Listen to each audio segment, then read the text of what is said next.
नमस्कार, DD news पर आप दो टूक देख रहे हैं। मैं हूं अशोक श्रीवास्तव। खबरें तो बहुत सारी हैं और आज की बड़ी खबर पर हम चर्चा भी करेंगे दो टूक में, जैसे हम रोज करते हैं। क्योंकि भारत के विपक्ष के नेता राहुल गांधी ने जिस तरह की ओछी और शर्मनाक टिप्पणी भारत के प्रधानमंत्री के लिए इटली की प्रधानमंत्री जॉर्जिया मेलोनी के संदर्भ में जो कुछ कांग्रेस के मंच से कहा सुना गया, उसे देश भूल नहीं सकता। दुर्भाग्य की बात यह है कि हमें आज के दिन इस पर चर्चा करनी पड़ रही है, जब कल भारत का स्वतंत्रता दिवस है। इससे पहले कि मैं आगे बढ़ूं और आज के विषय पर आऊं, कुछ बातें आपसे करना जरूरी है। वो इसलिए क्योंकि जैसे मैंने कहा, कल भारत का स्वतंत्रता दिवस है। आजादी की सालगिरह है, स्वतंत्रता दिवस की वर्षगांठ। आप सबको बहुत बहुत मुबारक और स्वतंत्रता दिवस की आप सबको ढेर सारी शुभकामनाएं। आजादी के बाद भारत में बहुत कुछ होता, कुछ अच्छा हुआ, कुछ खराब हुआ, कुछ अभी भी जो है वो बढ़िया हो रहा है। लेकिन आज मैं दो चीजों पर, इससे पहले कि मैं आज विषय पर आऊं, दो विषयों पर आपसे बात करना चाहता हूं। दो विषय आपके सामने रखना चाहता हूं। पहला विषय, आज की जेनजी, आज के युवाओं को यह जानना चाहिए, समझना चाहिए और उनकी जानकारी के लिए है। क्योंकि आज की युवा पीढ़ी को मैं ये कहना चाहता हूं, बताना चाहता हूं, जब मैं आपकी तरह युवा था, जब मैं आपकी तरह जेनजी वाली उम्र में था, और उस वक्त जब मैं एक युवा पत्रकार के रूप में कश्मीर जाता था, श्रीनगर जाता था, तो जानते हैं एक पत्रकार के रूप में क्या पीड़ा होती थी अंदर। पीड़ा ये होती थी, तकलीफ ये होती थी कि कश्मीर के अंदर जो भारत का अहम हिस्सा है, उस कश्मीर के अंदर हम देखते थे कि वहां पर पाकिस्तान का झंडा लहराया जाता था। स्वतंत्रता दिवस कश्मीर में मनता नहीं था। स्वतंत्रता दिवस पर कश्मीर में तिरंगा फहराया नहीं जाता था, बल्कि वहां पाकिस्तान जिंदाबाद के नारे लगते थे और भारत के लिए वो नारे लगते थे जिन्हें सुनकर कान के पर्दे फट जाएं। लेकिन आज मैं आपको बताना चाहता हूं, राहुल गांधी और कांग्रेस के मंच से भारत के जिन प्रधानमंत्री का मजाक उड़ाया गया, जिन प्रधानमंत्री पर अशोभनीय अभद्र टिप्पणी की गई, उन्होंने देश में जो दो बड़े बदलाव किए हैं, मुझे लगता है आजादी के दिन, आजादी की वर्षगांठ पर आपको वो जरूर देखने चाहिए। जैसे मैंने कहा, पहला जो बदलाव वो कश्मीर का है। जिस कश्मीर में कभी पाकिस्तान के झंडे लहराते थे, जिस कश्मीर में कभी तिरंगा फहराया नहीं जा सकता था, जिस कश्मीर में स्वतंत्रता दिवस नहीं मनाया जा सकता था, उस कश्मीर के अंदर आज तिरंगा यात्राएं निकल रही हैं। मोदी ने देश में यह बदलाव किया है। देखिए,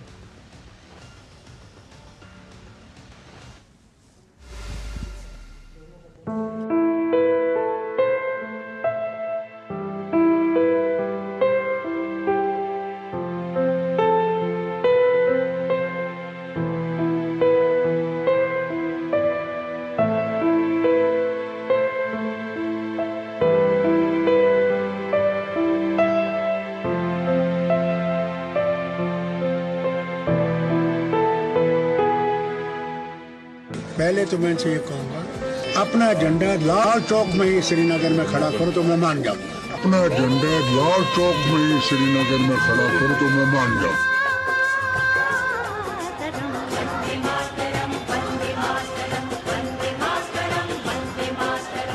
मैंने कहा, जो जम्मू कश्मीर में इस मुल्क का झंडा उठाते हैं, शायद उनके लिए उस झंडे को कांधा देना भी मुश्किल हो जाएगा। हाथ में उठाने की बात तो बहुत दूर है, उसको कांधा देना भी मुश्किल हो जाएगा।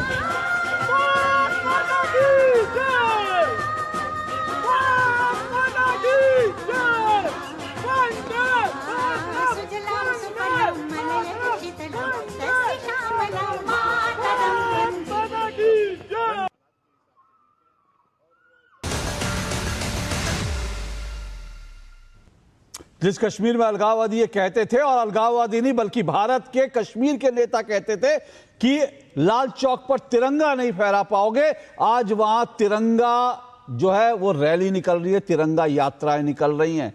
ये कश्मीर में बदलाव हुआ। और दूसरा बदलाव, हम कहते हैं आजाद हैं, और आज भी जो है लोग, कुछ लोग भारत में आजादी के नारे लगाते हैं, और वो लोग उन नक्सलवादियों के समर्थक हैं जिन नक्सलवादियों ने भारत की सेना, भारत के अर्धसैनिक बलों में से ना जाने कितने जवानों की जान ले ली। और आज मैं ये भी आपको बता दूं, जो लोग डेमोक्रेसी की दुहाई देते हैं, आज उनके लिए एक सबक है, उनको सुनना चाहिए। हमारे डीडी न्यूज के एक कैमरामैन, एक पत्रकार, जब छत्तीसगढ़ के अंदर चुनाव कवर करने गए थे तो नक्सलियों ने उन्हें गोली मार दी थी। नक्सलियों ने हमारे कैमरा पर्सन को गोली मार दी थी। जानते हैं आप, छत्तीसगढ़ में या फिर देश के अन्य हिस्सों में, राज्यों में, झारखंड में, जहां पर नक्सलियों का बोलबाला था, वहां पर भी तिरंगा नहीं फहराया जाता था, वहां पर भी स्वतंत्रता दिवस नहीं मनाया जाता था। लेकिन उन नक्सलियों ने जिन छोटी छोटी बच्चियों को उठाकर उनके हाथों में बंदूकें थमा दी थी, आज नरेंद्र मोदी ने क्या बदलाव किया है ये आप देखिए। जिन हाथों में बंदूकें थी, आज वो रैंप पर मॉडलिंग कर रही हैं। ये देश की बच्चियां हैं, ये वो नक्सली बच्चियां हैं जिनको नक्सलवादी बचपन में उठाकर ले गए थे। उनके हाथ में किताब नहीं दी, उनके हाथ में कलम नहीं दी, उनकी जिंदगी बर्बाद कर दी, उनके हाथों में बंदूकें थमा दी। आज वही बच्चियां रैंप पर मॉडलिंग कर रही हैं और अपने छत्तीसगढ़ के और अपने जो ट्राइबल कपड़े हैं उनको वो देश और दुनिया में लोगों को दिखा रहे हैं कि ये हमारी संस्कृति है, ये हमारे कपड़े हैं, ये हमारे वस्त्र हैं। ये भारत में बदलाव है। वो हिंदुस्तान जहां पर एक रेड कॉरिडोर था, आतंकवादियों की, नक्सलवादियों की तूती बोलती थी, आज उस जगह पर आज आतंकवाद नहीं है, आज वहां स्कूल खुल रहे हैं। ये बदलाव हुआ है। तो ये बदलाव जो है आजादी की सालगिरह पर हिंदुस्तान में जो बदलाव है वो आपको मुबारक हो, बहुत बहुत मुबारक हो। तो चलिए, ये आज का जो मैंने आपको बताया, ये जो बदलाव हुए हैं, ये बदलाव आपने देखे। अब मैं आज के विषय पर आता हूं, और इसीलिए मैंने कहा कि स्वतंत्रता दिवस की आपको शुभकामनाएं। और ये हमारी आज़ादी के जो हमारी आज़ादी के बाद भारत जिस तरह से आगे बढ़ रहा है उसकी दो तस्वीरें मैंने आपको दिखाई। और अब आज के विषय पर आता हूं। विषय शर्मनाक है, विषय शर्मनाक है, क्योंकि देश में चाहे प्रधानमंत्री हो, सरकार हो, उसका विरोध आप कीजिए, उनका विरोध कीजिए, जोरदार विरोध कीजिए, उनकी पॉलिसी का विरोध कीजिए, उनको रोज कटघरे में खड़ा कीजिए, लेकिन अभद्रता और अश्लील तरीकों से नहीं। लेकिन कल कांग्रेस के मंच पर, और मंच का नाम भी क्या था, उसको रचनात्मक कांग्रेस कहा गया था। रचनात्मक कांग्रेस का मंच बनाकर उस पर कांग्रेस के नेता राहुल गांधी, भारत के विपक्ष के नेता राहुल गांधी और उनके सहयोगी संदीप दीक्षित ने जो फूहड़, जो अश्लील, जो भद्दी कमेंट्री करी, जो भद्दा नाटक वहां किया, न सिर्फ भारत के प्रधानमंत्री बल्कि एक और दुनिया की एक और ताकतवर महिला जॉर्जिया मेलोनी, जो इटली की प्रधानमंत्री हैं, उनका भी भद्दा चित्रण किया, उनके ऊपर भद्दे कमेंट कसे। और जब संदीप दीक्षित कांग्रेस के नेता ये भद्दे कमेंट कर रहे थे तो राहुल गांधी मुस्कुरा रहे थे, और ऑडियंस में सुप्रिया शिनेत और कांग्रेस की जो तमाम महिला नेता बैठी थी वो बत्तीसी निकाल रही थी, तालियां बजा रही थी। इससे घृणित, इससे घिनौना, इससे शर्मनाक जो है कुछ हो नहीं सकता। आप, फिर से कह रहा हूं, भारत के प्रधानमंत्री का आपको जो विरोध करना है कीजिए, लेकिन कम से कम मर्यादा तो तार तार मत कीजिए। ऐसा कैसे हो सकता है? जिस भाषा में, जिस तरह से, जिस अभद्रता के साथ, जिस फुहड़ता के साथ, जिस अश्लीलता के साथ प्रधानमंत्री नरेंद्र मोदी का मजाक बनाया गया और उनके नाम के साथ इटली की, भारत का मित्र देश है इटली, आपको यह भी अंदाजा नहीं है? आपको यह भी नहीं पता कि दुनिया में जब ये क्लिप जब वायरल होगी, इटली के लोग देखेंगे, आपकी नानी के घर के लोग देखेंगे, तो भारत के संस्कारों और आपके संस्कारों के बारे में क्या सोचेंगे? इतना तो कम से कम शर्म कर लेते, इतना तो कम से कम सोच लेते। लेकिन जो फूहड़ता हुई वो शर्मनाक है। हालांकि ये भी मैं बड़ा स्पष्ट कर दूं, शुरू में स्पष्ट कर रहा हूं, इसके बाद बीजेपी के नेताओं की तरफ से जो पलटवार हुआ उसमें भी कुछ टिप्पणियां बिलो द बेल्ट हैं, वो भी नहीं होनी चाहिए थी। भाजपा के लोगों को भी एक लक्ष्मण रेखा खींच के रखनी चाहिए थी। राहुल गांधी का जो विरोध करा, राहुल गांधी ने फूहड़ता करी, राहुल गांधी ने अश्लीलता करी, कांग्रेस के मंच पर अश्लीलता हुई, तो आप उनके स्तर पे मत उतरिए। इसलिए आज इस पर चर्चा जरूरी है कि ये हो क्या रहा है। क्या राहुल गांधी और कांग्रेस दरअसल 12 साल की लगातार हार से इतना कुंठित हो चुके हैं? क्या वो इस तरह की फूहड़ता दिखाते हैं? क्योंकि ये जो कुछ हुआ वो कोई कुंठित व्यक्ति कर सकता है, जिसके अंदर फ्रस्ट्रेशन है कि वो क्यों नरेंद्र मोदी को हरा नहीं पा रहा, और वो उनकी जो कुंठा है वो मंच पर कल निकल कर आई। इससे पहले आगे बढ़े, आज की चर्चा शुरू करें, मैं आपको वो दिखाना चाहता हूं कि क्या कुछ हुआ और उसके बाद रिएक्शन क्या आ रहे हैं। लेकिन मैं आपसे एक माफी भी चाहता हूं, मंच पर रचनात्मक कांग्रेस के मंच पर जो कुछ हुआ वो मैं आपको नहीं दिखा सकता, क्योंकि आपको बता दूं ये वैधानिक चेतावनी पहले, इससे पहले कांग्रेस के मंच से जिस तरह का आपत्तिजनक और भद्दा मजाक किया गया वो हम आपको सुनवा नहीं सकते, क्योंकि हम भी जानते हैं कि टीवी जो है बच्चे देखते हैं, न्यूज चैनल, और दुनिया भर के लोग देखते हैं। इसलिए ये वैधानिक चेतावनी है, इससे पहले कि आपको मैं कुछ दिखाऊं और आगे सुनाऊं, प्रतिक्रिया सुनाऊं, ये वैधानिक चेतावनी है कि कांग्रेस के मंच से जिस तरह का आपत्तिजनक भद्दा मजाक किया गया, फूहड़ता से भरा, वो हम आपको हरगिज नहीं सुनवा सकते। पर देखिए क्या कुछ हुआ और रिएक्शन क्या हुआ, देखिए।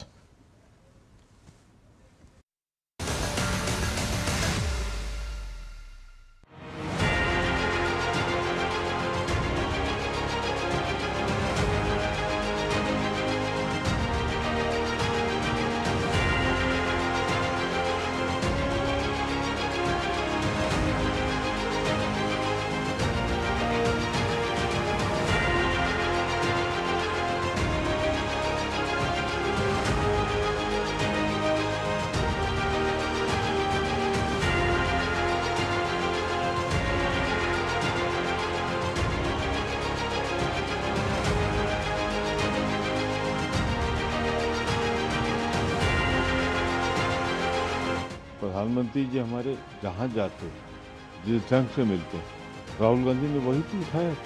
भारत की विदेश नीति इस समय सबसे कमजोर और भारत के हितों के सबसे ज्यादा खिलाफ। राहुल गांधी जी के मन में प्रधानमंत्री जी के प्रति चाहे जितनी भी कुंठा भरी हो, परंतु ऐसी अभद्र टिप्पणी ये सर्वथा अस्वीकार्य है, और विशेषकर तब जबकि मोदी जी के रूप में एक ऐसे प्रधानमंत्री जिन्होंने कि अंतर्राष्ट्रीय स्तर पर भारत के मान सम्मान को बढ़ाया और विकसित भारत का मार्ग प्रशस्त किया। मैं कह सकता हूं कि आज इस आचरण से राहुल गांधी ने न सिर्फ प्रधानमंत्री नरेंद्र मोदी जी का अपमान किया है, भारत की अंतर्राष्ट्रीय प्रतिष्ठा का अपमान किया है। गले लगना कोई बुरी बात नहीं है, लेकिन ये मौका दूसरे हेड ऑफ द स्टेट को दीजिए। अगर वो गले मिलना चाहता है तो मिलिए, आपको प्रोटोकॉल के मुताबिक मिलना चाहिए।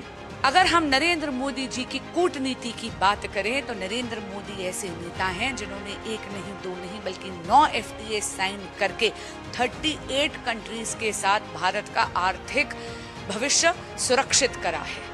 हर भारतीय आज इस आश्वासन के साथ है कि अगर कहीं पर भी युद्ध हुआ तो ऑपरेशन राहत, ऑपरेशन संकट मोचन जैसे रेस्क्यू ऑपरेशंस कर मोदी जी उनको सुरक्षित घर वापस लेकर आएंगे। ऐसा लगता है कि राहुल गांधी जी के पास किसी भी प्रकार का सकारात्मक एजेंडा नहीं है। अब वो केवल सोशल मीडिया के मीम्स और रील्स के लिए बयानबाजी करते हैं। चलिए, बहुत सारी प्रतिक्रियाएं थी, कुछ प्रतिक्रियाएं ऐसी थी जो मैं सुना भी नहीं सकता, लेकिन इसलिए मैंने उन प्रतिक्रियाओं को परहेज किया अपने प्रोग्राम में दिखाने से, क्योंकि राहुल गांधी भी सुनने लायक नहीं है, उस पर कुछ प्रतिक्रियाएं भी हैं जो सुनने लायक नहीं है, दिखाने लायक नहीं है।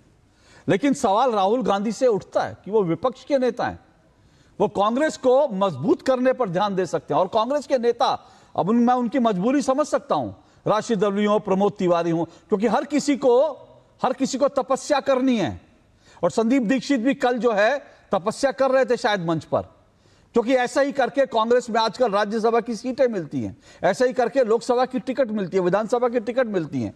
तो शायद संदीप दीक्षित जो है अपनी तपस्या को पूरा करने की कोशिश कर रहे थे। एक दिन पहले हमने एक और तपस्वी, माफ कीजिएगा इस शब्द के लिए, शब्द मैं गलत ले रहा हूं, ये बहुत पवित्र शब्द है, सफेद बालों वाले, क्योंकि मेरा शब्द नहीं है सफेद बालों वाले, सोनिया गांधी जी का शब्द है, वो सफेद बालों वाले।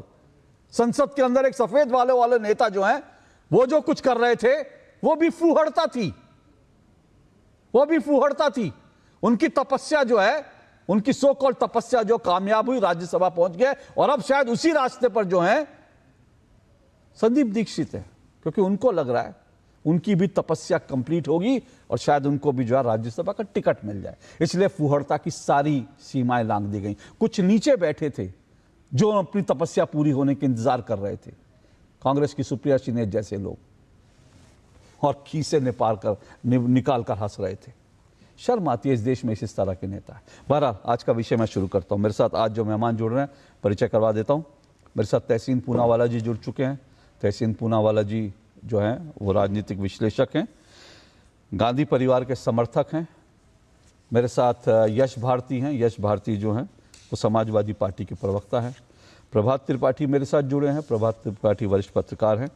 और मेरे साथ चंद पलों में, बल्कि यूँ कहना चाहिए जुड़ चुके हैं, अभी उनको स्क्रीन पर आप देखेंगे, प्रदीप भंडारी मेरे साथ जो बीजेपी के प्रवक्ता है। आप सभी का स्वागत, शुक्रिया। शुरुआत मैं तहसीन पूनावाला जी आपसे कर रहा हूँ। तहसीन पूनावाला जी, मैंने पहली वैधानिक चेतावनी दे दी कि वो मैं दिखा नहीं सकता, सुना नहीं सकता, क्योंकि मुझे शर्म आ रही थी उसको दिखाने में। क्या आप भी कल जो कुछ रचनात्मक कांग्रेस के मंच पर हुआ, क्या आप भी उससे शर्मिंदा हैं? आवाज दीजिए तहसीन पूनावाला जी की जी। और प्रदीप भंडारी जी को दिखाइए मन जी। अब आ रही है? अब आ रही है आवाज? जी आ रही है जी। तहसीन अशोक जी, अव्वल तो आपको, सभी फेलो पैनलिस्ट को और दूरदर्शन के सभी दर्शकों को, सभी देशवासियों को इंडिपेंडेंस डे, स्वतंत्र दिवस की ढेर सारी शुभकामनाएं एडवांस में।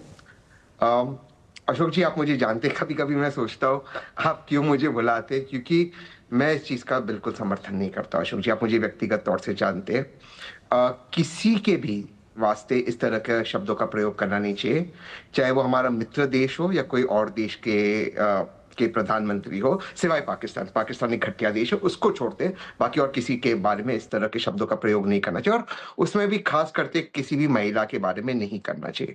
इसके अलावा जो आपने कहा कि पार्लियामेंट में जो प्रधानमंत्री जी के बारे में जो शब्दों का प्रयोग किया गया था कि उनको अंदर बुलाइए, वो शब्दों का भी प्रयोग नहीं होना चाहिए। भाजपा से हमारा विरोधाभास होना चाहिए। फॉरेन पॉलिसी पे बहुत सारी टिप्पणी है जो मुझे करनी है, जिसमें मुझे लगता है कि वर्तमान सरकार पूरी तरह से फेल हो गई, लेकिन इस तरह की बातें करना मुझे लगता है ये शोभा नहीं देता। और मुझे लगता है कि आदरणीय विपक्ष के नेता को जब संदीप जी ने उस स्टेटमेंट दिया, उनको रोक लेना चाहिए था, उसके बाद कहना चाहिए था कि हम इससे एग्री नहीं करते। हंसी मजाक एक हद तक ठीक है, बट ये बिल्कुल नहीं है, तो मैं इससे एग्री नहीं करता हूँ। इसका कोई जस्टिफिकेशन भी नहीं है। पास्ट में ये चीज सोनिया जी के बारे में बोली गई थी या राहुल जी के बारे में बोला गया था, वो पास्ट है।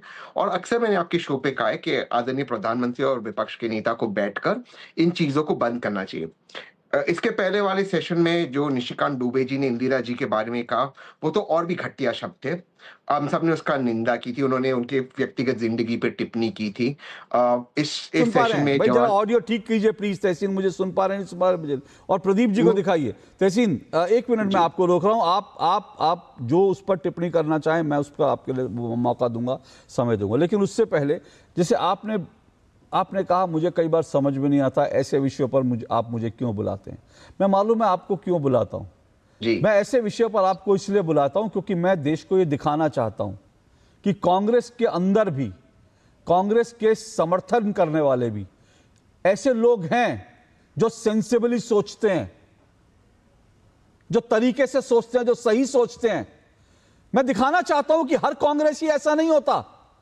मैं दिखाना चाहता हूं कि हर देश से प्यार करने वाला व्यक्ति ऐसा नहीं होता। मैं दिखाना चाहता हूं, लेकिन मैं ये देश को यह भी दिखाना चाहता हूं कि आज कांग्रेस की दुर्गति इसलिए हो रही है क्योंकि कांग्रेस के अंदर जो अच्छे और तहसीन पूनावाला, आप, मैं कह रहा हूं सचिन पायलट है, आप हैं, कांग्रेस में ऐसी लंबी कतार है जो सही सोच रखने वाले नेता हैं, जो अपने बोलने से पहले सोचते हैं। लेकिन दुर्भाग्य क्या है? दुर्भाग्य यह है कि कांग्रेस इस वक्त ऐसे लोगों के हाथों में जा चुकी है, कांग्रेस ऐसे लोगों की कठपुतली बन चुकी है और राहुल गांधी उसको लीड कर रहे हैं। जहां पर वो हर मर्यादा तार तार, जहां वो उनकी फ्रस्ट्रेशन इतनी बढ़ गई है, जहां इनकी इतनी ज्यादा जो है हार के बाद इतने ज्यादा वो लोग बौराए हुए हैं कि वो कुछ भी बोलते हैं। योगेंद्र यादव जैसे सलाहकार रखे हुए हैं राहुल गांधी जी ने, और उसके बाद जो है सुप्रिया श्रीनेत जैसी गालीबाज, मुझे नहीं कहना चाहिए लेकिन ये सब, लेकिन सोशल मीडिया पे आप जाइए, गालीबाज आंटी लिख दीजिए, लोगों को पता है कौन है वो, उनकी मीडिया वो है। और मीडिया हेड पवन खेड़ा है जो कल वहां पे मदारी बनकर काम कर रहे थे। मैं यही कह रहा हूं, मैं देश को यही दिखाना चाहता हूं कि तहसीन पूनावाला भी हैं, देश में अच्छे कांग्रेसी भी हैं, लेकिन दुर्भाग्य से कांग्रेस आज पूरी तरह से डिरेल हो चुकी है। मैं आपके पास आऊं उससे पहले मैं प्रदीप भंडारी आपके पास आना चाहता हूं, क्योंकि प्रदीप भंडारी जो कुछ कहा राहुल गांधी ने उसका कोई जस्टिफिकेशन नहीं है, तहसीन पूनावाला के पास भी जस्टिफिकेशन नहीं है। लेकिन सवाल ये होता है उसका जवाब बीजेपी कैसे देगी, बीजेपी के नेता कैसे देंगे, निशिकांत दुबे, गिरिराज सिंह, ये भी तो देखना चाहिए। वो जिस निचले स्तर पर गटर लेवल की राजनीति कर रहे हैं, क्या बीजेपी भी वही करेगी? ये कैसे चलेगा? मैं एक युवा हूँ अशोक जी, और मैं तहसीन की बड़ी इज्जत करता हूँ और उम्मीद करता हूँ कि ये एक समय कांग्रेस के प्रेसिडेंट भी बने, क्योंकि इनके जैसे प्रतिभावान व्यक्ति को कांग्रेस का अध्यक्ष और कांग्रेस का फेस होना चाहिए। पर आज मैं इस बात पे दुखी हूँ कि हमारे देश की राजनीति किस निम्न स्तर तक पहुँच चुकी है अशोक जी। एक नेता राहुल गांधी जो जेनजी में अपनी रील वायरल कराने के चक्कर में एक क्लाउन भी नहीं मैं कह सकता हूँ, ये जोकर शब्द भी प्रयोग करना सही नहीं होगा, because he might act like the joker of Batman but not a clown. हम किस तरफ जा रहे हैं? एक हेड ऑफ स्टेट छोड़िए कि हमारी किसी घर की कोई महिला को अगर के बारे में ऐसा बोला जाएगा तो हम में से किसी का खून नहीं खौलेगा। आप हेड ऑफ स्टेट को तो हटा ही दीजिए, आई एम आस्किंग कोई भी प्रोफेशनली अकम्प्लिश महिला के बारे में इस तरीके का कैरिकेचर कर सेक्सुअल इमेजरी को प्रस्तुत करना, क्या ये सही है? क्या भारतीय संस्कृति है? और ये सिर्फ एक बार नहीं हुआ अशोक जी, जब इस देश की प्रेसिडेंट ऑफ इंडिया को पुअर लेडी बोला गया, मुझे याद है आपने तब भी शो किया, जब कहा गया राष्ट्रपति जी, तब भी इसी तरीके की चीजें इंडिकेट की गई थी, पर उसको उस वक्त नॉर्मलाइज कर दिया गया था। आज उसने सभी सीमाओं को पार कर दिया है और राहुल गांधी के कृत्य ने बता दिया है कि 2029 ही नहीं, आने वाले समय में भी कांग्रेस पार्टी जो है वो सत्ता में नहीं आएगी। राहुल गांधी को जेनजी एक कॉमेडियन के रूप में जरूर एक्सेप्ट कर सकता है, पर जेनजी भी ये जानता है कि हमें अपना लीडर ऑफ ऑपोजिशन ऐसा नहीं चाहिए। तो मैं पूछता हूं कि क्या राहुल फिट है लीडर ऑफ ऑपोजिशन होने के लिए मेंटली? क्या इस तरीके का कृत्य समझाता है राहुल को कि लीडर ऑफ ऑपोजिशन होना चाहिए? उनमें और कुणाल कामरा में क्या फर्क हो जाएगा? क्या उनमें और कुणाल कामरा में क्या फर्क हो जाएगा? और एक और बात, मैं और तहसीन पूनावाला या मैं और Congress Samajwadi party foreign policy पे आप डिबेट करा दीजिए, मैं कर दूंगा, पर इस वक्त बात यह है कि क्या राहुल या किसी भी गांधी वाड्रा परिवार के किसी व्यक्ति ने सोचा है माफी मांगने का? और तभी इसी से नॉर्मलाइज होता है कांग्रेस पार्टी के अंदर भी सेक्सुअल हरासमेंट का केस जब सिमी रोजबेल जॉन उठाती है और तरुण तेजवाल जैसे रेपिस्ट को के पक्ष में सोनिया गांधी खत लिखती है, तब ये सब साबित हो जाता है कि ये महिलाओं के खिलाफ हो रहे दुष्कर्म को सपोर्ट करते हैं। तो ये सबको अगर आप जोड़ के देखेंगे तो मैं सरप्राइज नहीं हुआ हूं, बट मैं इस बात से पीड़ित हूं कि हमें इस तरीके का एलओपी इस देश को मिला है, जिसने अपनी रील वायरल करने के चक्कर में इस देश के लोकतंत्र को मटिया मिल कर दिया। ओके, देखिए है क्या जो प्रदीप जी कह रहे हैं, तहसीन रिस्पॉन्ड कीजिएगा। दरअसल हो क्या गया कि जंतर मंतर पर जो एक ट्रेंड शुरू हुआ ना कि रील वायरल करने के लिए आप गाली गलौज करो, अभद्रता करो, और आपको लगता है कि रील, हालांकि अच्छी रील भी वहां वायरल हो रही थी, लेकिन होता क्या है ना कि जो गंदी चीजें होती हैं वो लोगों को लगता है कि उसमें जल्दी आसानी से अच्छी चीज वायरल करने के लिए आपको कुछ क्रिएटिव होना पड़ता है, कुछ अलग। लेकिन आप बद्दी बद्दी गालियां दे दो तो उसमें आपको पता है कि कुछ क्रिएटिविटी लगनी नहीं है और वो चीज वायरल हो जाएगी। तो ऐसा लग रहा था जैसे राहुल गांधी और संदीप दीक्षित, वो जो गालीबाज जो रीलबाज थे ना जो जंतर मंतर के, ऐसा लग रहा था कि राहुल गांधी उनको इंप्रेस करने की कोशिश कर रहे हैं, संदीप दीक्षित, और ऐसा लग रहा था कि भाई हम उनके लीडर हैं, इस तरह का प्रूव करने की कोशिश कर रहे हैं। तहसीन, ये जो रील का एक डिजीज, मैं डिजीज ही कहूँगा, इसको हो चुका है। ये सिर्फ कांग्रेस को नहीं, ये सरकार को भी हो चुका है, सभी मंत्रियों को। आप नितिन गडकरी जी देखिए, अभी एक ट्रेंड करवा रहे, पता है वो फेक ट्रेंड है, वो ये हो चुका है। ये सबको अपना रील कटवाटे मिनिस्ट्री करवा रहा है, सबको करवाना है और उनको लगता है कि रील से हम चुनाव जीत जाएंगे, चाहे विपक्ष हो सत्ता पक्ष हो। ये इसके बारे में हमें सोचना होगा कि क्या होता है, बट कंटेंट उसमें कुछ होता नहीं है। सवाल है कंटेंट अपने आप वायरल होगा अगर कंटेंट में तथ्य और लोग उससे कनेक्ट करेंगे, ये एक चीज है। बट जो वहां पर उस स्टेज पे, मुझे नहीं लगता रील काटने के लिए हुआ, मुझे लगता है एक जोक हुआ, वो जोक नहीं होना चाहिए था। और जब वो जोक हुआ, मुझे लगता है कि माननीय विपक्ष के नेता को उसको रोक देना चाहिए था, उस सीमा को। मुझे ये लगता है, अगर मैं होता उस जगह तो कहता कि नहीं, क्योंकि उन्होंने वो जोक नहीं किया था, संदीप दीक्षित ने वो जोक किया था। और मुझे लगता है कि हमें किसी भी चीज में जब हम विरोधाभास करते हैं सरकार की, हमें ये चीज का ख्याल रखना चाहिए कि जिन देशों से हमारे संबंध है, जिन मुल्कों से हमारे संबंध है, संबंध ठीक भी नहीं है, हम उनके साथ और उस संबंध को खराब ना करें। और स्पेशली महिलाओं को लेकर, क्योंकि वैसे महिलाओं के लिए पॉलिटिकल स्पेस कम है। देखिए, एक वॉटर बाउटरी होगी कि पहले भाजपा ने ये कहा था, भाजपा ने, और भाजपा भी गुनहगार है इसकी। लेकिन एक चीज अप्रिशिएट करता हूं कि जो गलतियां होती, खास करके प्राइम मिनिस्टर के लेवल पर, वे उसको सुधार देते, वो दोबारा से जैसे दीदी वो नहीं होता है रिपीट। लेकिन भाजपा भी कोई अच्छी नहीं है। अब वो देखिए, कर्नल सोफिया कुरैशी पे जिस मिनिस्टर ने कहा सुप्रीम कोर्ट ने, हम सब ने उसका खंडन किया, सुप्रीम कोर्ट ने एसआईटी फॉर्म की, एफआईआर किया, क्या हुआ, उसको भाजपा सस्पेंड कर सकती थी। तो कहीं ना कहीं मुझे ये लगता है, मेरा एक सोल्यूशन है, अगर आदरणीय प्रधानमंत्री और विपक्ष के नेता बैठकर एक सेफ स्पेस बनाए कि हम एक दूसरे को अपोज करेंगे, पर इस हद तक हम नीचे नहीं जाएंगे, और प्रधानमंत्री इसकी लीड ले, विपक्ष के नेता ले, देश की राजनीति बेटर होगी, मुझे ये लगता है। प्रदीप, रिस्पॉन्ड करें। आपने सुप्रिया सुले की वेडिंग के समय प्रधानमंत्री जी ने जिस तरीके से प्रियंका वाड्रा के साथ बात करी थी, आपने देखा? ये हमारे संस्कार होते हैं। पर जो व्यक्ति सेक्सिस्ट है अशोक जी, उसके साथ कैसे टेबल पे बैठा जा सकता है? मैं आपसे पूछना चाहता हूं कि क्या सार्वजनिक रूप से राहुल गांधी ने अपने किसी कृत्य की माफी मांगी है? पूर्व में तो राहुल गांधी कह रहे थे कि इस युवा जो है सड़क डंडे से प्रधानमंत्री जी को पीटेंगे। ऐसा व्यक्ति जो नफरत इस देश के लोकतंत्र और इस देश के चुने हुए प्रधानमंत्री से करता है, क्योंकि वो तीसरी बार चुने हुए प्रधानमंत्री हुए और वो राहुल गांधी को लग रहा था कि वो किसी हालत में बन जाएंगे और प्रधानमंत्री जी ने उनकी अपॉर्चुनिटी को ग्रैब कर दिया, उस आदमी के साथ कैसा बैठा जा सकता है? आप क्या बात कर रहे हैं अशोक जी? आप कांग्रेस पार्टी के अंदर सेक्सुअल हैरेसमेंट को लेजिटिमाइज किया है। अगर नहीं किया होता तो तरुण तेजपाल जैसे रेपिस्ट को जब रेप की सजा हुई थी, उसके बाद में जाकर मनीष तिवारी से लेकर कांग्रेस पार्टी के तमाम लोग पूर्व में जो उन्होंने कहा था उसके पक्ष में उसका अपोलोजाइज करते। और मैं बड़ी बात कहूंगा, प्रधानमंत्री जी को तो इस देश की महिलाओं ने समर्थन दे दिया, उनने वोट के जरिए एक डेमोक्रेसी में समर्थन दे दिया। प्रधानमंत्री जी ने अपने इंटेंट को महिला रिप्रेजेंटेशन बिल लाने के हिसाब से क्लियर भी कर दिया।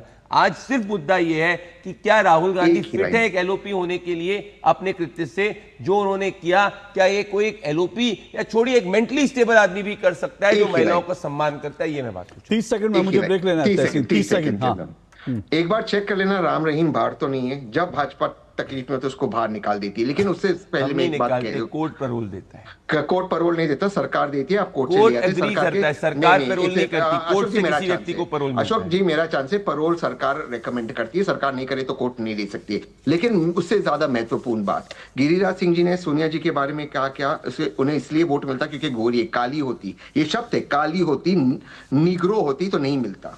क्या एक्शन लिया आपने? विजय शर्मा जी पे क्या लिया? कर्नल सोफिया कुरैशी पे बोलने के लिए? तो देखिए, सुनिए ना, प्रदीप जी, मैंने आपके बीच में नहीं बोला। प्रदीप जी, मैंने आपके बीच में नहीं बोला। देखिए प्रदीप जी, सवाल ये है, हम सब यहाँ पर कह सकते हैं कि हम मॉरलिटी के ऊपर है, सबने गलतियां की है।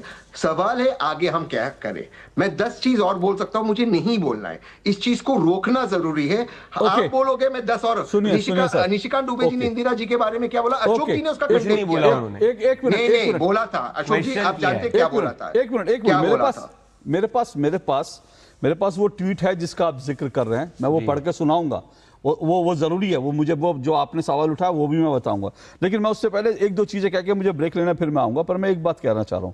देखिए तहसीन जी, आपने क्या कहा? आपने कहा कि भाई राहुल गांधी को उसको रोक देना चाहिए था जब संदीप दीक्षित ने, बिल्कुल सही बात है, जब संदीप दीक्षित ने ऐसा कुछ कहा तो उनको रोक देना चाहिए था राहुल गांधी को। लेकिन दिक्कत क्या थी? राहुल गांधी उस वक्त स्माइल कर रहे थे, मुस्कुरा रहे थे, ठीक है, Enjoy और कर रहे थे। एंजॉय कर रहे थे, या सही शब्द है, उस मोमेंट को एंजॉय कर रहे थे।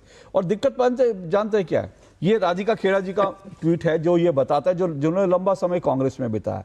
उन्होंने ये बताया कि कैसे महिलाओं के ऊपर अभद्र टिप्पणी करने वालों को कांग्रेस के अंदर जो है उनको कैसे प्रमोट किया जाता है। मुझे समय मिलेगा तो मैं पढ़ के सुनाऊंगा, लेकिन लोगों को सुनना चाहिए कि कांग्रेस के अंदर, क्योंकि मैंने वही कहा ना, शुरू में ही कहा कि पवन खेड़ा को लगा कि अब मुझे राज्यसभा में भेज दिया तो अब मुझे गांधी परिवार का अपना दिखाना है कि मैं तुम्हारा कितना वफादार हूं, तो वो भी बिलो द लेवल चले गए। उन्होंने संसद में जो किया वो भी गटर छाप राजनीति थी जो उन्होंने संसद के अंदर किया। और संदीप दीक्षित ने, तो संदीप दीक्षित को लग रहा है जब पवन खेड़ा ये सब करके संसद में जा सकते हैं तो मैं क्यों नहीं जा सकता। और सुप्रिया श्रीनेत जी का जो आपने कहा वो मैं बताऊं आपको सर, वो दोनों चीजें मेरे पास हैं। क्या बोला था? मैं एग्जैक्टली मैं वही बता रहा हूं। और मतलब राहुल अप्रोप्रिएट करते हैं, ये सब तो मोहरे हैं सर। बड़ा छोटी सी चीज है, गिरिराज सिंह ने एक, मैं हालांकि इसका भी विरोध करता हूं, गिरिराज सिंह को किसी भी नेता को किसी की पर्सनल लाइफ में नहीं जाना चाहिए, लेकिन गिरिराज सिंह जी की भाषा सुनिए और उसके बाद सुप्रिया श्रीनेत की भाषा भी मैं सुनाऊंगा।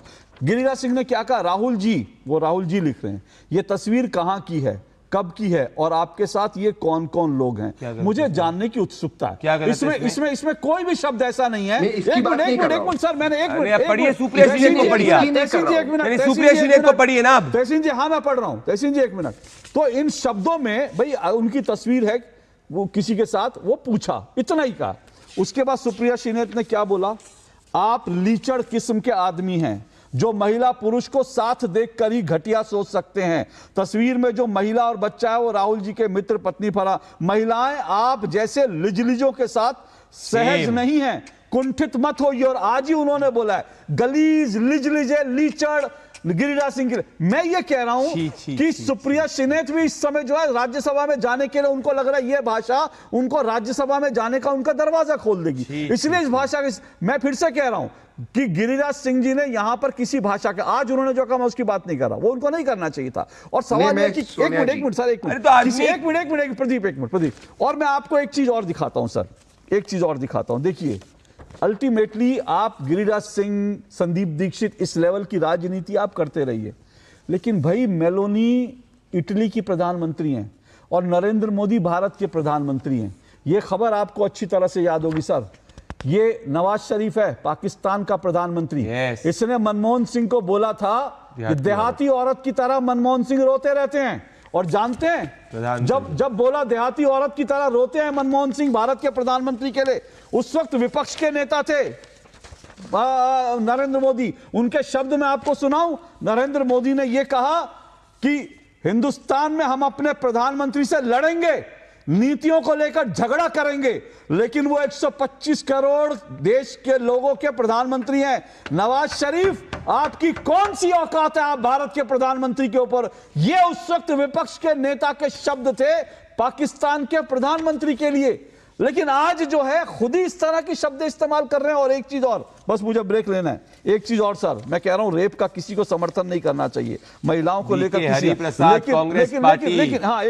लेकिन सर आपको बताऊं, आपके एक नेता ने क्या कहा था जब दिल्ली में निर्भया का बलात्कार के बाद जो है दिल्ली में प्रदर्शन हो रहा था, तो कांग्रेस के एक नेता ने कहा ये लिपस्टिक लगा के सूट बूट पहनने वाली महिलाएं जो प्रदर्शन कर रही हैं, मतलब रेप के खिलाफ आवाज उठाने वालों को आप कह रहे हैं ये तो सूटेड बूटेड लिपस्टिक लगाए हुए जो है मॉडर्न। इस तरह की भाषा सब जगह हो रही है, नहीं होनी चाहिए। एक छोटा सा ब्रेक ले रहा हूं, ब्रेक के बाद आ रहा हूं।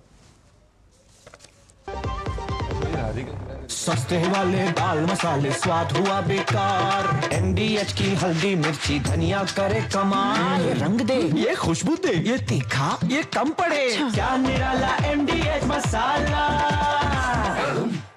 छोटे सच बोल, तूने ये फोटोशॉप किया है ना? क्या भैया, कुछ भी। तू कॉलेज में भी ऐसे ही मार्कशीट एडिट करके पापा को दिखाया करता था। भैया मैं अपने खुद के घर का बिजली का बिल क्यों फोटोशॉप करूंगा? तो फिर ये जीरो बिल पॉसिबल कैसे? भैया पीएम सूर्यघर से बिजली की बचत भी पॉसिबल है और पावर जनरेशन भी। वाह रे ऊपर वाले, तेरा ही कमाल है। अब बिजली बिल होगा जीरो। पीएम सूर्यघर मुफ्त बिजली योजना, हर घर सूर्यघर। जरा सोच के देखिए, आपके पास कुछ ऐसा है जो आपकी दुनिया बदल सकता है। जानते हैं क्या? आपका अपना सोना। सोना क्या नहीं कर सकता? सोना आपको अपने सपनों का घर दिला सकता है, आपके बच्चों का भविष्य बना सकता है। सोना आपकी हर इच्छा पूरी कर सकता है। तो भारत की सबसे बड़ी gold loan NBFC Muthoot finance से गोल्ड लोन लीजिए और फिर देखिए सोना क्या नहीं कर सकता। मुथूट फाइनेंस, जहां विश्वास ही परंपरा है। कॉल कीजिए 1-800-313-1212। व्यक्तिगत जानकारी के लिए ऑनलाइन अनुरोधों से रहें सावधान। कुछ भी जानकारी देने से पहले जरूर सोचें।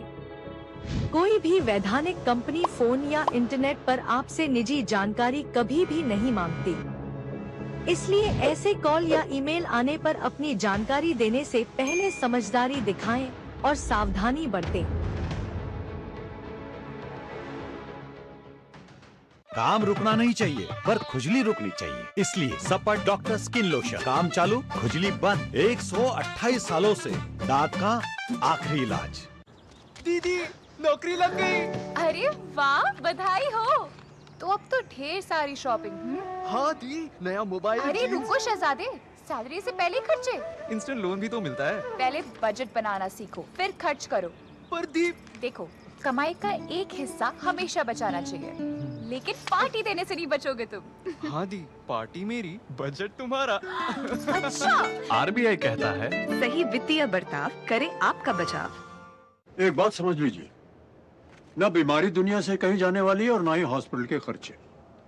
बस आपको ये सोचना होगा कि हॉस्पिटल का बिल कौन भरेगा, आप या आपकी इंश्योरेंस पॉलिसी। आज ही पॉलिसी बाजार से हेल्थ इंश्योरेंस लीजिए। पॉलिसी बाजार पे 1 करोड़ का हेल्थ इंश्योरेंस सिर्फ 550 रुपए हर महीने से शुरू होता है। गोल्डी छोले मसाले, जहाँ जाए रिश्ते बनाए। गोल्डी लाए हैं फ्रेश लॉक टेक्नोलॉजी, जो रखे मसालों को हर समय फ्रेश। चलिए, दो टूक आप देख रहे हैं। दो टूक में हम चर्चा कर रहे हैं प्रधानमंत्री मोदी पर राहुल गांधी का शर्मनाक वार, मर्यादा तार तार। इसी पर चर्चा कर रहे हैं। 4 मेहमान मेरे साथ जुड़े हुए, प्रदीप भंडारी, तहसीन पूनावाला, यश भारती समाजवादी पार्टी से, प्रभात त्रिपाठी वरिष्ठ पत्रकार हैं। यश भारती जी, मैं आऊँगा आपके पास, 1 मिनट आता हूँ मैं आपके पास, लेकिन उससे पहले तहसीन जी, देखिए हम लोग अभी चर्चा कर रहे थे, मेरे मित्र हैं सुरेश नखुआ, आप जानते होंगे बहुत अच्छी तरह से, मेरा भी मित्र है। उन्होंने, आपके मित्र ने आपके कुछ पुराने ट्वीट भेजे हैं सर।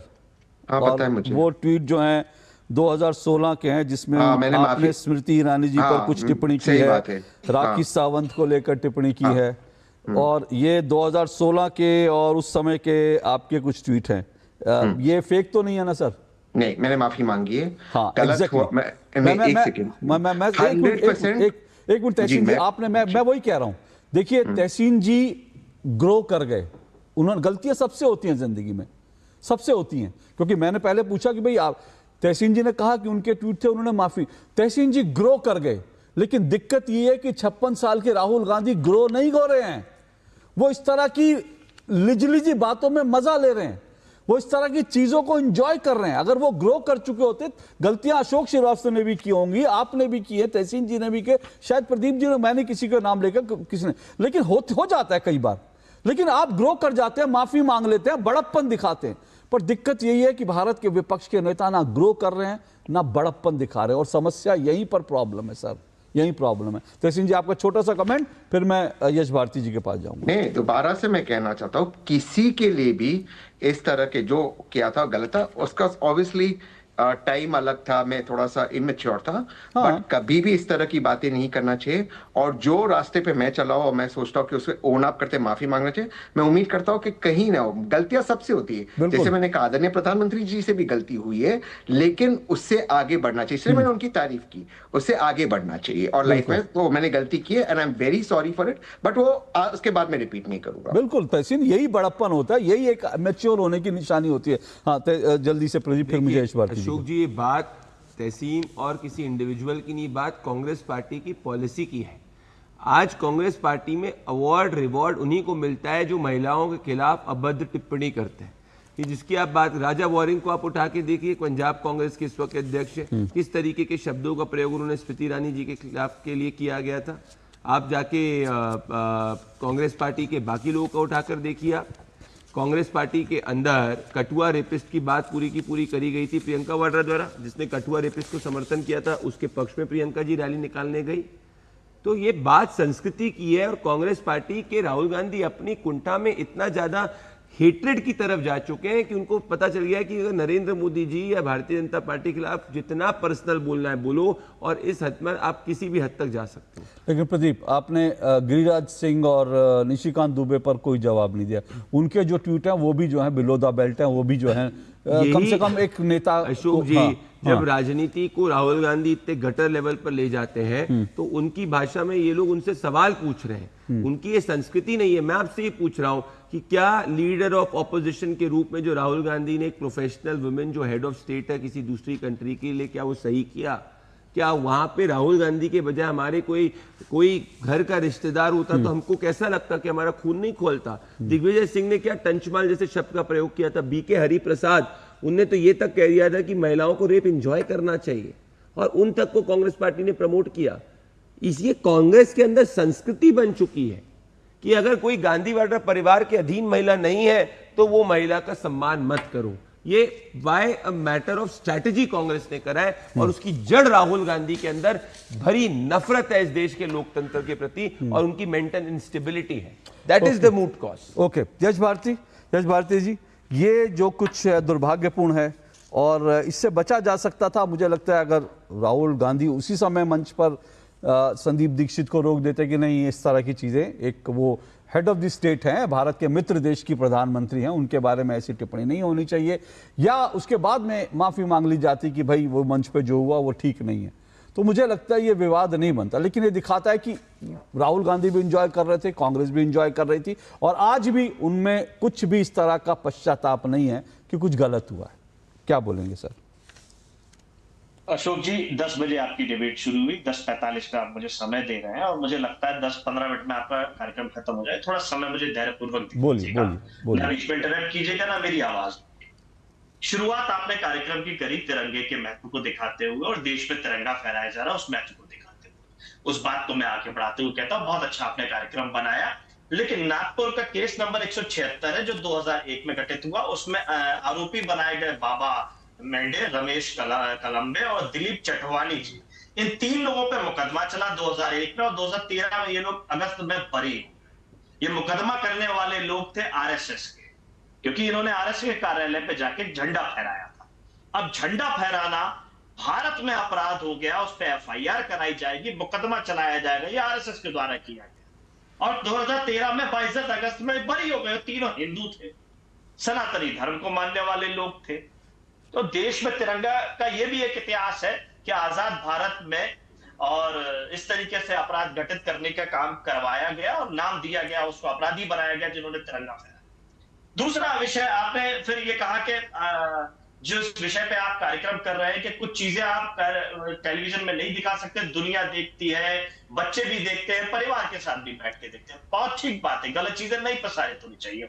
इसी में आपने सुषमा स्वराज जी की बेटी बांसुरी स्वराज को भी दिखाया। जब सुषमा स्वराज जी सदन में थी, सदन का एक भाषण मुझे बहुत छूता है क्योंकि मेरी बहुत कम उम्र थी। उन्होंने एक विज्ञापन जो कॉन्डोम को लेके था, जब विज्ञापन कॉन्डोम का देखा तो उन्होंने जिक्र किया सदन के अंदर कि ऐसे विज्ञापन नहीं होने चाहिए। मेरी बच्ची मुझसे सवाल पूछ रही थी ये कॉन्डोम क्या होता है, और विज्ञापन जिस पूर्णता के साथ दिखाया जा रहा था वो नहीं होना चाहिए। आज क्या उस तरीके के विज्ञापन और क्या उस तरीके की चीजें टेलीविजन में नहीं परोसी जा रही हैं? क्या बांसुरी स्वराज जी को अपने मां का वो बात समझ में नहीं आता? भारतीय जनता पार्टी को अपनी वरिष्ठ नेत्री सुषमा स्वराज जी की वो बात याद नहीं आती कि टेलीविजन पे सेंसर्स किस लेवल के होने चाहिए, परिवार के साथ बैठ करके टीवी देखी जा सके? विषय से हटके, लेकिन क्योंकि लगातार आपने वो बात की। तीसरा नहीं सर, एक मिनट, अब आपने एक पॉज लिया तो मुझे 30 सेकंड दीजिए, उसके बाद आप ही को समय दूंगा। देखिए, मैंने आपको 2.5-3 मिनट तक रोका नहीं, क्योंकि मैं अगर रोकता आपको तो आप तुरंत जो है विक्टिम कार्ड निकालते खेलते। आपने विषय से जुड़ी कोई बात नहीं करी। आरएसएस से आपको नफरत है, आपको अपनी नफरत दिखानी थी, आप वहां पहुंच गए, ठीक है। कॉन्डोम के टीवी पे विज्ञापन पे पहुंच गए कि जैसे आप सेंसर बोर्ड बने हुए हैं, क्या दिखाना चाहिए क्या नहीं दिखाना चाहिए, अननेसेसरी सुषमा जी को, उनकी बेटी को घसीट लाए। दिक्कत आप लोगों के साथ यही है, और इसीलिए मैं रोकता हूं, क्योंकि आप लोग, मैंने आप सीधा सा सवाल पूछा था, लेकिन उस 2.5 मिनट तक जो है ज्ञान देने के बाद आप सवाल पर आए नहीं, क्योंकि आपको सवाल पे बोलना ही नहीं है। आप लोग तैयारी या तो करके नहीं आते, या आप लोग ये सोच कर आते हैं कि हम तो जो हमने सुबह भाषण लिखा है आज हम वही भाषण देंगे, क्योंकि झंडा तो अशोक जी ने फहरा दिया, अब भाषण तो हम वही देंगे, हमसे सवाल जो मिले। सर थोड़ा सा विषय पर भी आ जाएंगे तो मुझे लगेगा अच्छा रहेगा। बोलिए। अशोक जी, जो आपने कार्यक्रम में दिखाया मैंने वही बोला और उसी के संदर्भ में नहीं, मैंने कार्यक्रम में कश्मीर में तिरंगा दिखाया। एक मिनट, अब आप इस पे बहस करना चाहते हो तो करिए, एक मिनट रुकिए। मैंने कश्मीर में तिरंगा दिखाया, उसका आरएसएस से क्या मतलब है? कश्मीर में तिरंगा फहरा सकते थे आप? कभी आपके किसी पार्टी के नेता ने हिम्मत करी कश्मीर में जाकर लाल चौक में फहरा लेते तिरंगा? कश्मीर में तिरंगे की बात करी मैंने, उसका आरएसएस से क्या मतलब बताइए? कश्मीर में जहां पे पाकिस्तान का झंडा फहराया जाता था उसका आरएसएस से क्या मतलब है बताइए? अशोक जी बोलने देंगे? नहीं बोलने, मैं एक मिनट सुनिए। नहीं यश भारती जी, मैं एक मिनट, यश भारती जी एक मिनट ना, मैं बोलने नहीं दूंगा, बंद करिए आप, नहीं बंद कीजिए, सुनिए पहले मेरी बात सुनिए, उसके बाद बोलने दूंगा। ना आप सुनिए यश भारती जी, विषय पर बोलेंगे तो मैं बोलने दूंगा, लेकिन अगर आप इधर उधर इंग्लैंड और वाया जुमरी तलैया जाएंगे नहीं बोलने दूंगा, क्योंकि मेरा दर्शक इतना बेवकूफ नहीं है, वो आज टीवी के सामने बैठा है, उसको पता है इस विषय पर चर्चा होनी है, उसको यश भारती जी का ज्ञान नहीं चाहिए, उसको चाहिए कि ये जो राहुल गांधी ने किया इस पर समाजवादी पार्टी का क्या स्टैंड है, समाजवादी पार्टी बताए। आरएसएस पर आपका क्या स्टैंड है वो मैं 50 बार आपको मंच दे चुका हूं। अब विषय पर बोलेंगे तो मैं आपको सुनूंगा, नहीं तो मैं तहसीन जी के पास चला जाऊंगा। बोलिए, विषय पर बोलिएगा। पॉज लिया और आप शुरू हो गए। बिल्कुल, आपने मुझे बोलने कहा दिया। विषय पर बोलिए, और मैंने शुरुआत में विषय पर बोलिए, विषय पर बोलिए। स्कूल गए होंगे आप यश भारती जी, स्कूल कॉलेज गए होंगे ना, मैथ्स के पेपर में बायोलॉजी के जवाब नहीं लिखे जाते, यहां आप लोग यही करते हैं, आपको सवाल पूछा जाता है मैथ्स का, आप बायोलॉजी के आंसर देने लगते हैं। बोलिए, अब आपकी रील बन गई हो तो मैं बोल लूं? विषय पर बोलिए, बोलिए। गायत्री प्रजापति की पार्टी क्या बोलेगी? एक मिनट रुकिए, अब उनको विषय पर, हाँ बोलिए, विषय पर 2.5 मिनट आपको कोई नहीं रोकेगा, पर विषय पर बोलेंगे तो बोलिए।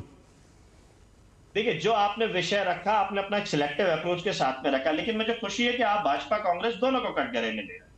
भाषाई संस्कृति और राजनीति हम जनता को दिशा दिखाती है, जनता की आवाज होती है। कहीं भी कोई गलत चीज बोली जा रही है उसके लिए गलत को गलत बोला जाएगा, सही को सही बोला जाएगा, चाहे वो हमारी पार्टी के नेता हो चाहे वो बाहर की पार्टी के नेता हो।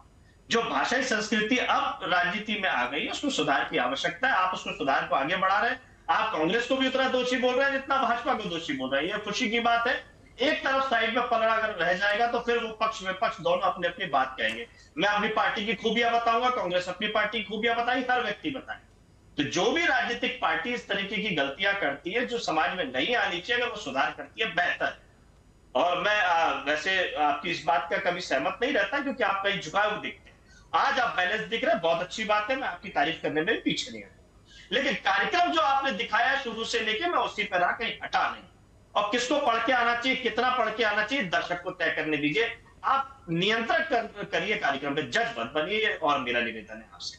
बाकी आपकी मर्जी है, 45 मिनट या 50वें मिनट में हमको बोलेंगे। टॉपिक पे तो बोलोगे। अच्छा, अब मैं सवाल पूछ लूं, जो मैंने मूल सवाल, मैंने आपको रोका नहीं, बिल्कुल पहले भी 2.5 मिनट बोलने दिया, अब भी मैंने आपको 2 मिनट तक नहीं रोका। अब मैं आपसे दोबारा सवाल पूछता हूं, क्या राहुल गांधी ने सेल्फ गोल कर दिया है? क्या राहुल गांधी या कांग्रेस को इस पर जो है शर्मिंदा होना चाहिए, माफी मांगनी चाहिए? देखिए, सेल्फ गोल कुछ भी नहीं होता, गलती है, अगर गलती मान लेंगे तो ठीक है, नहीं मानेंगे तो जनता तय कर रही है, दर्शक तय कर रहे हैं। आप हम कितने कार्यक्रम में शामिल हो जाए जनता भी तो देख रही है। आपने अपना पक्ष रख दिया है, कार्यक्रम आपने दिखा दिया है, जनता को तय करने दीजिए। ये जिसने भी बोला है, अच्छा बोला है, गलत बोला है, वो खुद तय करेगा। अगर गलत लगेगा नहीं सर, मैं समाजवादी पार्टी का पक्ष पूछ रहा हूं आपसे सर। आप सपा पब्लिक तो तय करेगी। मैं समाजवादी पार्टी का इस पूरे जो कुछ हुआ प्रकरण पर आपकी पार्टी लाइन क्या है? देखिए, माननीय अखिलेश यादव जी हमेशा राजनीतिक में भाषाई संस्कृति को अच्छा करने की बात कहते रहे। हमारी पार्टी की किताब है समाजवादी बुलेटिन, जो मासिक आती है, उसमें भी उन्होंने स्पष्ट किया है, भाषणों में स्पष्ट किया है, सदन में भी इस बात के लिए बात करी हुई। तो हम तो समर्थक किसी भी गलत चीज के हो ही नहीं सकते। गलत को गलत है, सही को सही है। मैं दोबारा दोहरा रहा हूं, तीसरी बार। प्रदीप भंडारी, गलत तो वो कह रहे हैं, गलत तो गलत, जो सही को सही है। अशोक जी, जब एक मौलाना ने आदरणीय डिंपल यादव जी के खिलाफ अभद्र टिप्पणी करी थी, क्या अखिलेश यादव ने उस मौलाना के खिलाफ कुछ भी बोला था? उनको डर था कि उनका मतलब वोट बैंक जो क्या है समर्थन चले किया जाएगा, था? वो मौलाना के क्या खिलाफ समर्थन किया एक था? स्टेटमेंट नहीं दे क्या पाए। समर्थन किया जब था? गायत्री प्रजापति क्या जैसे समर्थन किया रेपिस्ट था? को जब ऑटोमेटिकली कोर्ट का ऑर्डर भी आ गया था, उसको अरेस्ट करने की कुलदीप बात सैयद? आई थी, उसको छुपाने कुलदीप का सैयद? काम पर्सनली अखिलेश कुलदीप यादव जी सैयद के याद है कार्यालय सीएम कार्यालय ने जब किया सजा था। हो गई, ओके, जब चलिए, सजा छोटा हो सा- गई, की तब सच्चाई है, आपने ये ओके, भी चलिए, जानते हैं, छोटा हम भी सा- जानते हैं, देश भी जानता है। ओके, उनके मैं बोलो ब्रेक- जो राहुल गांधी ने किया वो सेक्सुअली इनअप्रोप्रिएट कॉन्डक्ट था, वो महिला को सेक्सुअली ऑब्जेक्टिफाई ओके। करने का काम था, वो महिला विरोधी सोच कांग्रेस ओके। पार्टी की थी। कांग्रेस लड़की से ही लड़ती है और कांग्रेस पार्टी इस देश की महिला विरोधी पार्टी है। ओके, एक छोटा सा ब्रेक ले रहा हूँ, प्रभात जी के पास भी आना है, समय मेरे पास बहुत कम है, लेकिन मैं प्रभात जी आ रहा हूँ छोटे से ब्रेक के बाद। बेमौसम बारिश, आंधी और तूफान की चिंता भूल जाओ, फसल बीमा कराओ, सुरक्षा कवच पाओ, प्राकृतिक आपदा हो या कोई दुर्घटना, उसकी चिंता से भी मुक्ति पाओ।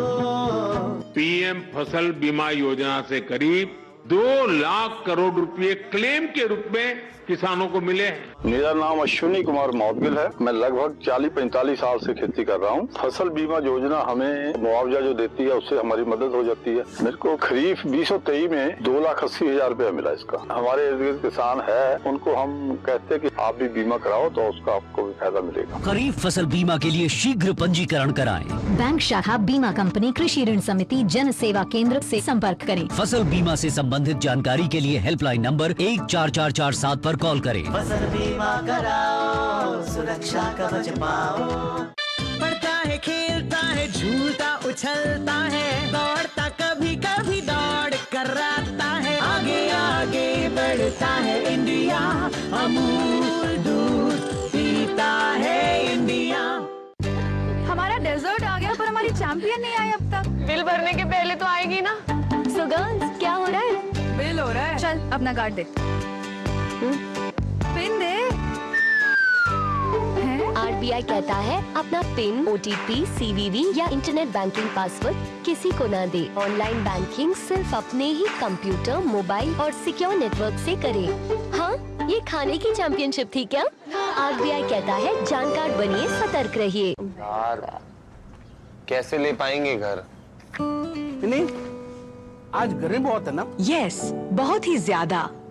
पापा, घर खरीदने की planning is not easy. Vini, long term savings का बेस्ट प्लान बताना। LIC protection plus plan. LIC और सेविंग्स। यस, इसमें इंश्योरेंस और फंड्स दोनों में इन्वेस्ट करके गोल्स के हिसाब से सम अश्योर्ड एडजस्ट कर सकते हो। LIC protection plus plan, future insured, growth assured. छोड़ दे। सच सच बोल, तूने ये फोटोशॉप किया है ना? क्या भैया, कुछ भी। तू कॉलेज में भी ऐसे ही मार्कशीट एडिट करके पापा को दिखाया करता था। भैया, मैं अपने खुद के घर का बिजली का बिल क्यों फोटोशॉप करूंगा? तो फिर ये जीरो बिल पॉसिबल कैसे? भैया, पीएम सूर्यघर से बिजली की बचत भी पॉसिबल है और पावर जनरेशन भी। वाह रे ऊपर वाले, तेरा ही कमाल है। अब बिजली बिल होगा 0। पीएम सूर्यघर मुफ्त बिजली योजना, हर घर सूर्यघर। गोल्डी छोले मसाले, जहाँ जाए रिश्ते बनाए। गोल्डी लाए हैं फ्रेश लॉक टेक्नोलॉजी, जो रखे मसालों को हर समय फ्रेश। चलिए, दो टुक आप देख रहे हैं, दो टुक में हम चर्चा कर रहे हैं जिस तरह से राहुल गांधी और संदीप दीक्षित ने कल जो कुछ रचनात्मक कांग्रेस के मंच पे किया, उसी को लेकर हम चर्चा कर रहे हैं कि जैसे पूरी मर्यादाएं तार तार कर दी उसी पर। प्रभात त्रिपाठी जी, सारी बहस आपने सुनी, क्या लग रहा है इसके लिए? भाई कहते हैं कि भाई इसने गलती कर दी, उसने गलती कर दी, एक की गलती गिनाओ वो दूसरों की गलती गिनाने लगते हैं, तो ये सब थमेगा नहीं क्या? नहीं, देखिए अशोक जी, आज इस देश में जो हो रहा है, राहुल गांधी ये समझते हैं कि शायद वो युवाओं को, जेएनजी को प्रभावित करने के लिए जितना फुहड़पन कर रहे हैं, शायद जेएनजी इसको पसंद करता है। मेरा ये कहना है कि ये देश कानून से, संविधान से और भारत की जो संस्कृति है उससे भी चलता है। राहुल गांधी शायद एक ऐसे परिवार से आए हैं जिन्होंने हमेशा शायद संस्कार अपने माँ से या अपने पिता से नहीं सीख पाए हैं। छोटे थे जब उनके पिता का देहांत हो गया था। सोनिया जी अपने कामों में लगी थी, वो अपने बच्चों को, प्रियंका जी उनको संस्कार नहीं सिखा पाई। ये जो फूहड़पन हुआ है देश के, मैं कहूंगा कि इससे देश शर्मसार हुआ है। आप कुंठित मानसिकता के आधार पे जिस तरीके से आप एक प्रधानमंत्री नरेंद्र मोदी जी, जिनका ऑरा पूरे विश्व में 40 देशों ने उनको सम्मानित किया, पुरस्कार उनको मिला बाकायदा, और भारत की जो विदेश नीति है उसकी आप इस तरीके से एक ये मिमिक्री करके आप ये जो है गले ये जो एक ड्रामा किया, इससे आप क्या साबित करना चाहते हैं? आप देश के प्रधानमंत्री क्या इस तरीके से बनना चाहते हैं? 140 करोड़ की जनता क्या ऐसे प्रधानमंत्री को चाहेगी भविष्य में, जो व्यक्ति हर कोई कभी सीरियसली है ही नहीं, कभी आंख मारना संसद के अंदर, पार्लियामेंट जो एक लोकतंत्र का मंदिर है, उसके बाद फिर आप लगातार इस तरीके की बातें करना।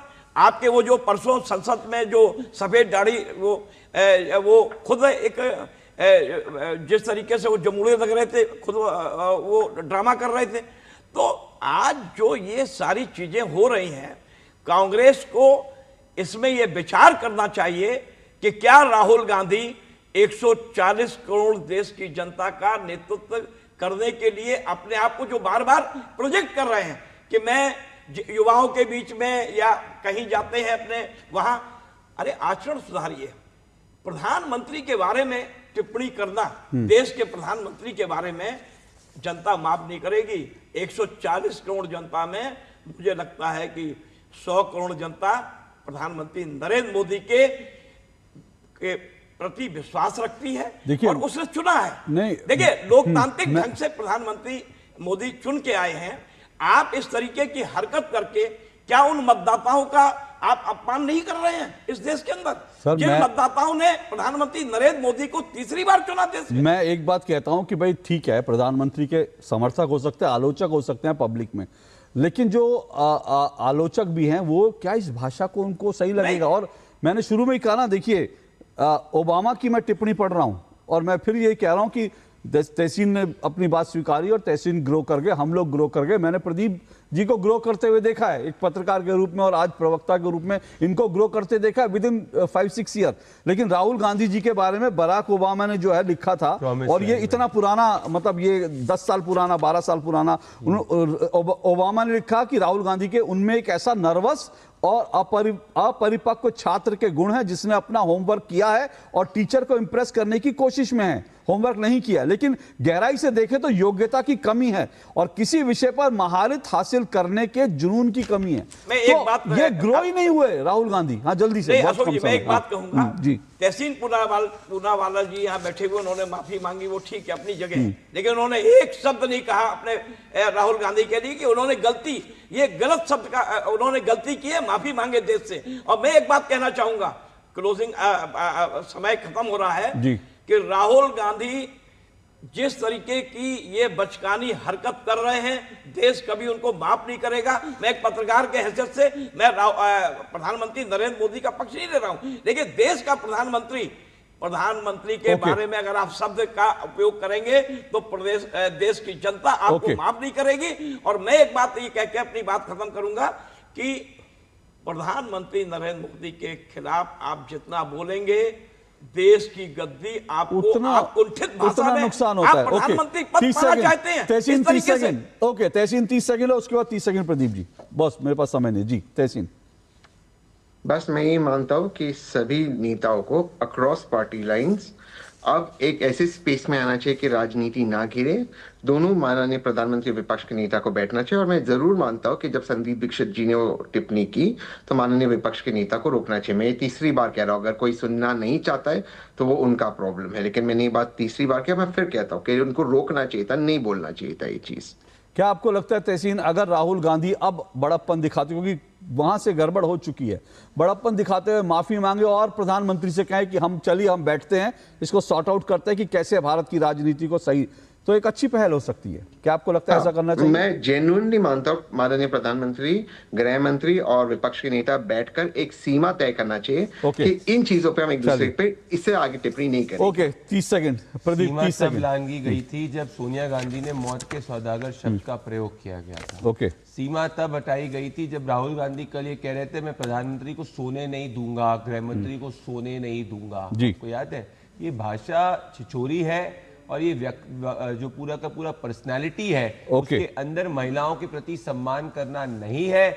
जब तक राहुल गांधी का अपब्रिंगिंग इस तरीके का हुआ है, जो मैं पीड़ा के साथ कहना पड़ रहा है, जब तक सोनिया गांधी जी राहुल गांधी को नहीं समझाएंगी, वो देश से माफी नहीं मांगेंगे, तब तक कुछ नहीं सुधरेगा। ओके, चलिए, बहुत बहुत शुक्रिया सभी मेहमानों को। स्वतंत्रता दिवस की ढेर सारी शुभकामनाएं। भारतीय राजनीति को इस गटर स्तर की राजनीति से बचना चाहिए। नेताओं को ये सोचना चाहिए, राहुल गांधी को सोचना चाहिए, सब लोगों को सोचना चाहिए। आज के लिए इतना ही, इजाजत दीजिए, नमस्कार।